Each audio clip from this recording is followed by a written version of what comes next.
Hello, ladies and gentlemen, welcome to the show, Serving Nerve, where we talk about whatever we want, and today we're going to be going through Fat Acceptance Cringe, because I love to binge on cringe. There's no other justifiable reason why I would be watching this. Sure, I can say, oh, it's to point out logical errors, or to, make my opinion known, but in reality, it's just fun. So let's get into it. Pull-ups are a conspiracy.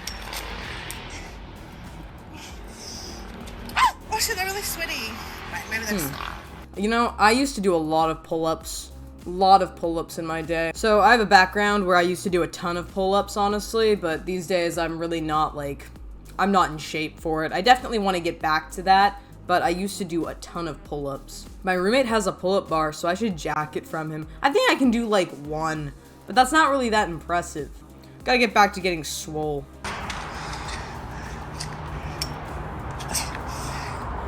You know what's making me so annoyed about this is the filter. It's not even the joke or the pull-ups are a conspiracy thing or, the fact that this woman's just on a cringe compilation. It's just the fucking filter. It's starting to drive me wacky. Like, the dog filter. The only thing it's good for is detecting ghosts.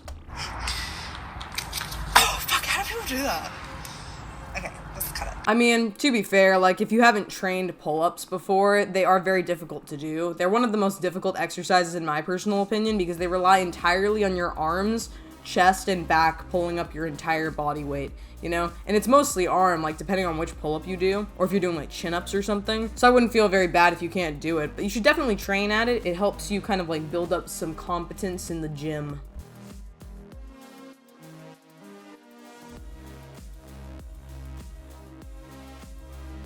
I don't understand what the point of this is. At what point do we think to ourselves, maybe I shouldn't get on camera in my underwear and, gallivant around to show my body off? Obese or not, I don't know, man. You guys know how I operate with these videos. I really don't like when you show your body off on camera. I think it's obviously going to either objectify you, fetishize you, or just make you a laughingstock. So personally, I'm not inclined, but saying that, I don't know, I like the matching set of undies. I don't know what the point of all this is. This is the one thing about fat acceptance I just don't get. It's the best fat acceptance videos that I've found, and the times where I've actually felt like I can really level with the individuals, is when I have somebody sat down in front of a camera talking to me about a certain thing that they've experienced as an individual. Talking about, how they perceive something. Giving perspective, it's important. But showing off your body on camera literally does nothing to actually give the audience any level of perspective or input that you could otherwise provide. That's just one of my things. It's I'm just not a fan. Me knowing I've gained more weight than my BF who eats more than me. Yeah, guys have higher metabolisms, usually a higher level of bone density, muscle mass, just higher metabolic rates. So yeah, that's easier if you're eating the same amount or a, higher calorie amount in comparison to another person and they can just stay skinny or gain less weight than you. I completely understand. It sucks, but it's just life. It sucks, but you know what? As long as you're loved, who cares? It does suck when you can't eat as much as somebody else and you'll gain weight compared to them who will not gain weight. But it is just what it is. I mean, some people just have higher metabolisms than other people. And usually, in a perfect situation, you would have your body kind of upregulate so that it maintains a body weight to its metabolic rate. But obviously, in this day and age, it's kind of difficult to do, given that we're in kind of a hyper-processed food environment. But, if you find something unsatisfactory with your diet or your weight, you can always change it. You definitely shouldn't beat yourself up about it or anything like that, but you can always make the change if you find you are so inclined.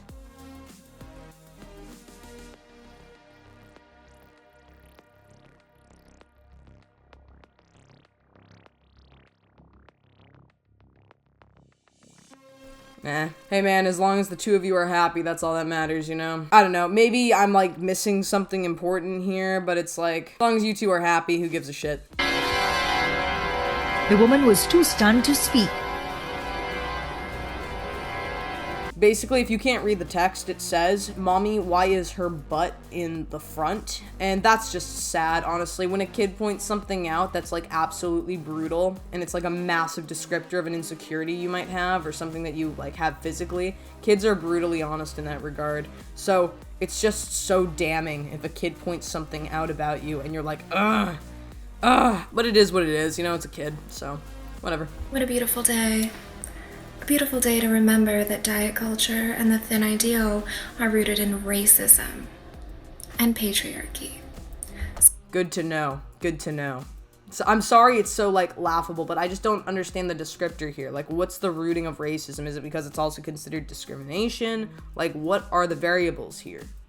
So the next time you feel bad about your body and you think maybe the solution is to try to lose some weight, ask yourself, who profits off of me feeling this way? Because it's a white man. And since when? Since when? Since when? Since when do you give white men your money, your attention, your time, your respect? Well, the answer is simple, darling, you don't. You never have and you never will. Why start now?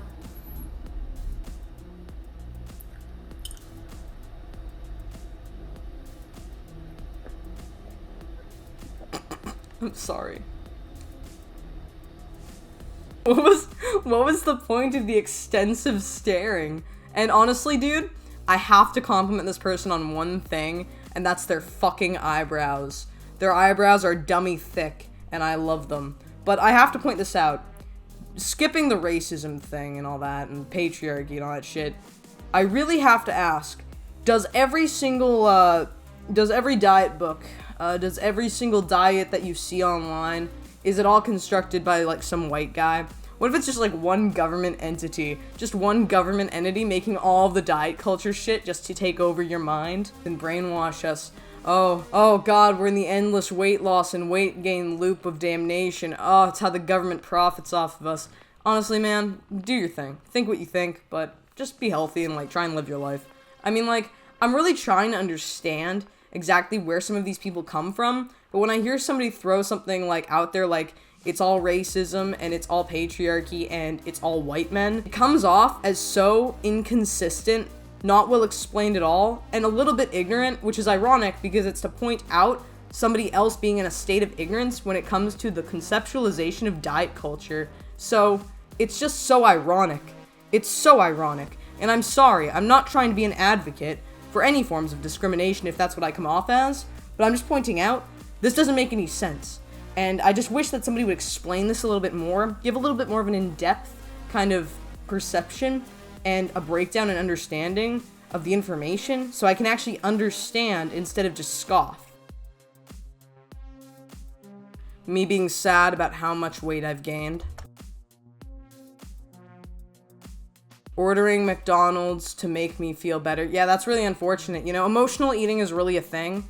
Like, it's very difficult. We all have emotional attachments to the acts of consumption. It's part of just, you know, it's one reason why we like to eat food and why we continue to eat food. I think that emotional eating is not always even bad. I think that it just depends on what level of emotional eating you have. Like, if you're sad and you decide, I'm sad, I'm going to eat a bucket of ice cream every time I get depressed, or every time I get sad or something like that, it's not the best thing.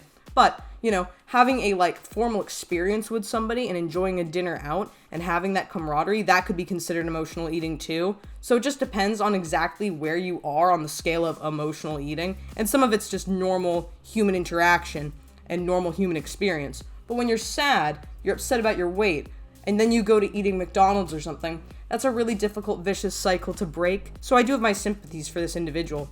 It's very important to develop better coping mechanisms for the future because you do not want to end up in this vicious cycle of beating yourself up about your weight and then doing things that will negatively, like, affect your weight, only to find yourself back at square one where you're beating yourself up about your weight again. So it's a really vicious cycle. I hope this individual finds themselves well. Hot take of the day, WALL-E is one of the most fatphobic movies I've ever seen. Because the movie's entire premise hinges on the fact that the worst thing to come out of capitalism is that it made us all fat. Oh my god, I forgot about the fat people in WALL-E. Dude, that's fucking hilarious. I'm pretty sure, I don't give a fuck. I mean, it's to show human laziness and stuff and how our reliance on technology has become so much so, right? That's like the entire concept of the movie. You can call it fatphobic, but it's kind of honest. I mean, like, dude, I try and exercise and eat healthy, but I'm sitting in front of a computer screen. When I'm not working, I'm literally sitting in front of a computer screen or lying around watching TV or usually just working on editing videos and stuff. Like, I'm on my booty cheeks all the time, and it's because I'm constantly indulgent on technology instead of going outside. Like, it is kind of true, but I don't remember exactly the whole concept of WALL-E. I have to, like, go and rewatch the movie if I really want to get an in-depth perception. They make this out to be a dystopia, but all of these people are fed and clothed. They interact with their friends on a daily basis. There's no need for menial labor or exploitation. There isn't any implication that there's any kind of systemic inequality in this world either. And even though they explain that the reason why people have put on weight is because their bone density has lessened without gravity, they're still depicted as like gluttons who can't stop drinking big gulps.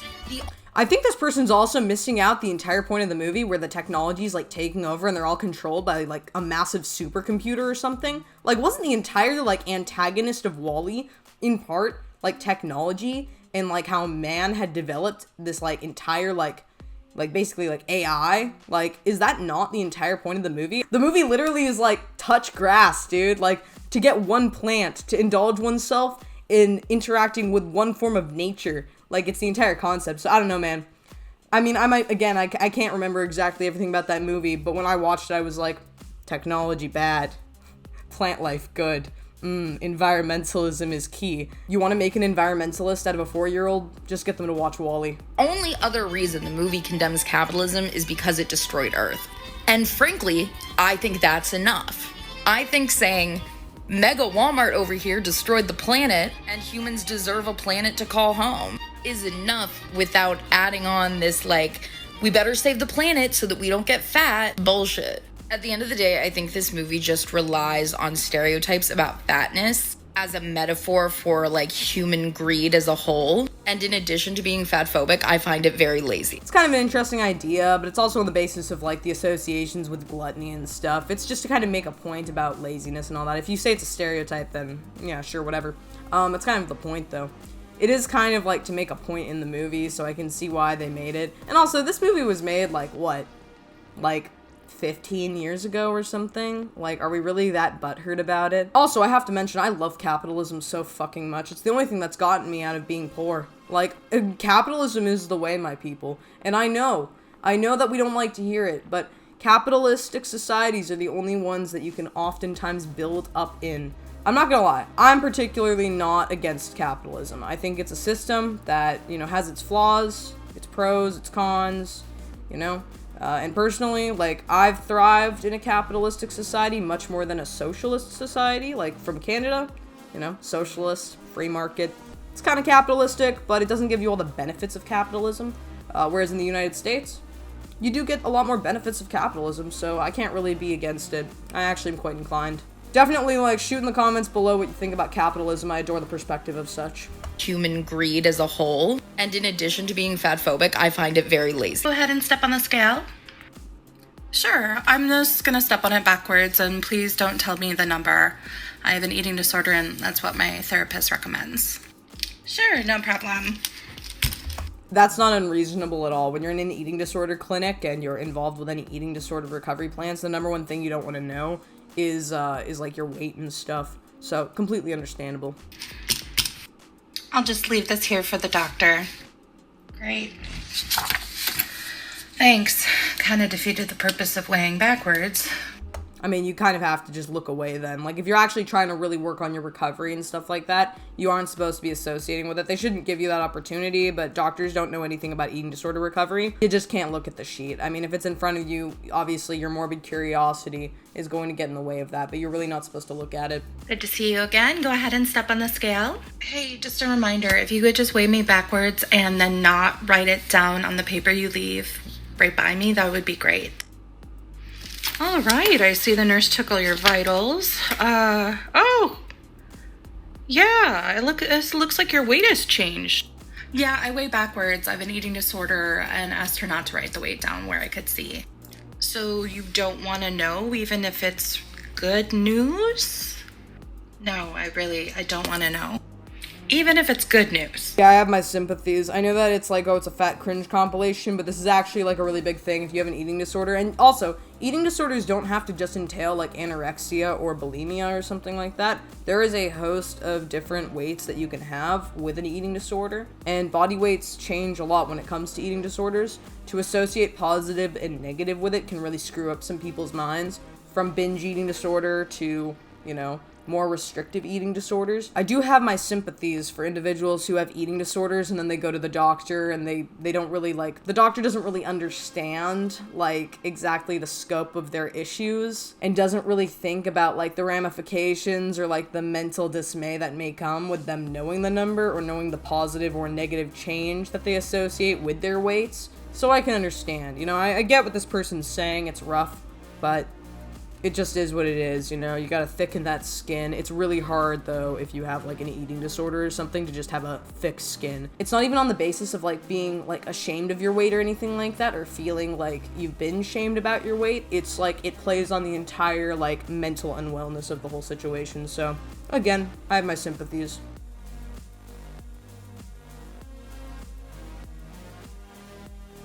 That sucks, man. Can't fit in places, can't get through spaces. It's rough stuff. I've had a lot of instances where I've had to, sneak through, gates and stuff. Don't ask. It's weird. Doesn't make that much sense. Don't worry, I haven't committed any crimes. I'm just an idiot. And, you know what? If I had slightly bigger booty cheeks, I wouldn't have made it through. And I gotta tell you guys, you know what? There ain't nothing there. Yeah, you know what? I'm glad that I got a flat ass. It's gonna get me far in life. Get me through freaking prison bars if I need to. Just gotta squeeze one cheek past the other. If my booty cheeks were any bit bigger, I wouldn't have made it through those situations, so I'm very glad that I'm genetically prone to having a flat booty. I'm not trying to be a jerk, but this literally has no audio, and I'm pretty sure this person just didn't put the audio in or something. I don't know, man. It's just weird. Where's that audio? I don't even want to read it. I'm sorry. I need stimulation. I need stimulation. Help. Please, God. Wait. Oh my God. It came in at the end. Only at the end. Oh my God. Set point theory. Let's talk about it. Set point theory states that for any given person, there is a body weight, or more likely a range of body weight, of about 20 pounds in either direction, where a person's body feels the most comfortable, the safest, and is the most likely to be healthy and metabolically healthy. This is actually true. I think the main theory was born from the Minnesota starvation experiment, where they were starving these healthy, metabolically healthy men with a 1,500 calorie a day diet and consistent exercise plan. And the result was the men exhibited eating disorder behaviors, or behaviors that were oftentimes associated with people who have eating disorders. They also became incredibly skinny, underweight, malnourished, and then when they got back onto a feeding plan, they needed significantly more calories than expected to actually increase their body weight. They also went above their original body weights by a certain percentage, and then over a course of time, consistently refeeding, they went back down to their set points, which is where the theory comes in. Pretty sure when I was reading that was the main gripe of everything. I could be incorrect with a couple pieces of information. I do recommend actually checking out that study. It's very interesting. But the theory is that you, as a human, and most animals on planet Earth, have a natural body weight set point that allows us to regulate for our homeostasis and our body weight. It's how we keep homeostasis, basically. Sorry, I'm being stupid with explaining this. But generally speaking, yes, you have a natural set point that your body will try and maintain as much as possible by increasing or decreasing hunger, increasing fidgeting, etc. Maybe making you move less, if you go above or below your set point, it's going to try and bring you back to that middle within a range of reasonability, which I don't know if is a word. Now keep in mind that this is a scientific theory, which doesn't mean it's just an idea or a hypothesis. It means that there is data to back this up. Now, it's still a theory, bro. We don't have actually the entire proof to prove this. It is still a theory. It's what we assume, And also, I don't know if this person's going to mention it, but set points can be changed through behavioral patterns and through consumption means. So if you're eating a, standard American diet with McDonald's and hyper-processed food, you're going to usually need more to satisfy yourself physically, and your set point might go up. Then you'll maintain a range higher. Same with eating a very low-calorie food plan. You might generally if you can maintain that lower calorie intake, your set point will drop down. You can modify your set point through various means. But saying that, it is still a theory. We don't actually know how set point really works. We're just assuming based on some data, like the Minnesota starvation experiment. Might seem logical to assume that set point for most people is going to fall somewhere within the normal BMI range, but it turns out that that is not true. Depending on the individual, their set point or set range can fall anywhere on the huge range that bodies can fall on in terms of size. No. Okay, I'm calling this out. Honestly, dude, I do not believe in BMI being set in stone. Some people will be higher or lower in regards to their weight, but there is a threshold that is physiologically abnormal to be under or over when it comes to somebody's body weight.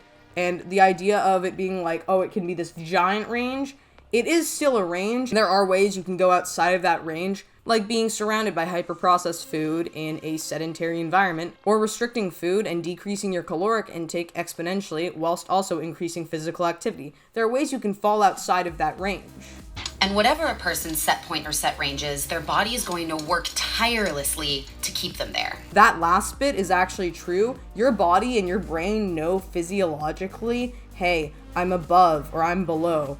It's the entire concept of I can't fight this last 10 pounds no matter what I do, and I'm eating really healthily and all this stuff, but I just get so hungry once I lose another pound. Trust me, I've played with set points, and there are certain ranges where my body's yes please. And then when I've gone above and below that, my body's not happy and it's gonna fight to try and bring me down or bring me back up. So I do agree, your body will fight tooth and nail. You do have a physiologically set body weight within a range that it likes to stick around, and you also have a certain genetic coding that allows you to go my fat cells, they are too full, or my body's fat cells, they are too restricted of fat. So basically your body's a fucking super genius machine human being tool, okay? That's the point. And I'm sorry I'm so passionate about this, but I've heard so many people say stupid things about set point theory, and in part it's true, but it's still theoretical. We don't know. It's not like the laws of thermodynamics. It's like a theory. We don't actually know,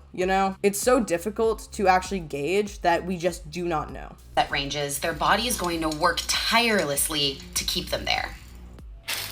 Come do the Shein haul with me. I have no sense of style, honestly. This lady's magnificent. I'm an idiot. Let's just move on. Ooh, okay. I don't know how I feel about that. At first I liked it, but now I'm it looks like something I put on a doll or something. And this lady I'm sure is a dame, but I don't know. I don't think that's the right color. It looks kind of babyish, I'd see a 6-year-old in this kind of dress or something like that, and I'd be like, oh, that's adorable. When I see an adult in it, I'm like, where'd you get that from, huh? Anyway, this one is so adorable. And it's super... I wish that I could think this way. Maybe this is why I have such a terrible sense of style, because when I look at my clothing decisions, I'm like, oh, it's all t-shirts. It's literally all t-shirts. I bought a skirt for the first time in years. I think I have one other skirt, and it just doesn't fit me anymore, which is why I bought another one. And dude, I was dancing around in it, going I'm a lady, look at me, I'm a lady. Oh my god, it's just a black fucking skirt, too. A tennis skirt. I might be going to a concert soon, so I'm kind of want to look good for the part, but I'm looking at it going this is so fucking funny. So I have no sense of style. I'm not one to talk. This wardrobe is literally all t-shirts here, alright? But I'm pretty sure I don't like the look of that. I don't know, man. You do you, though. What's absolutely insane to me is that we have no trouble grasping that there are thin people who don't work out, they eat like shit, and they still live in a small body. So we understand that health doesn't equate to a body size when it comes to thin people, but for some reason, when we talk about fat people living healthy, balanced lifestyles, all of a sudden, they're the exception. Fat people... I'm sorry to interrupt, but one thing I have to say is that there are some, skinny people that I know, that we all know are really unhealthy and even admit to being really unhealthy. Just because you're skinny does not mean that you are healthy, and to have the association with being skinny and being healthy, it depends. I think it is common, but I wouldn't say it's exclusive to the matter. And also, the one thing I have to explain is that to gauge somebody being healthy or unhealthy, sometimes it takes a physical marker to believe that, which is why you're probably going to look at a fat person and be if they're really fat, be they probably have an unbalanced diet and that's probably not healthy, versus you looking at somebody who's a normal weight, or somebody who's not overly skinny, but skinny, like not sickly skinny, but like skinny, you might not notice as quickly because the associations with skinny are that you eat, pretty healthily and you exercise. It's not always the case though. It really is not always the case. People can never be healthy.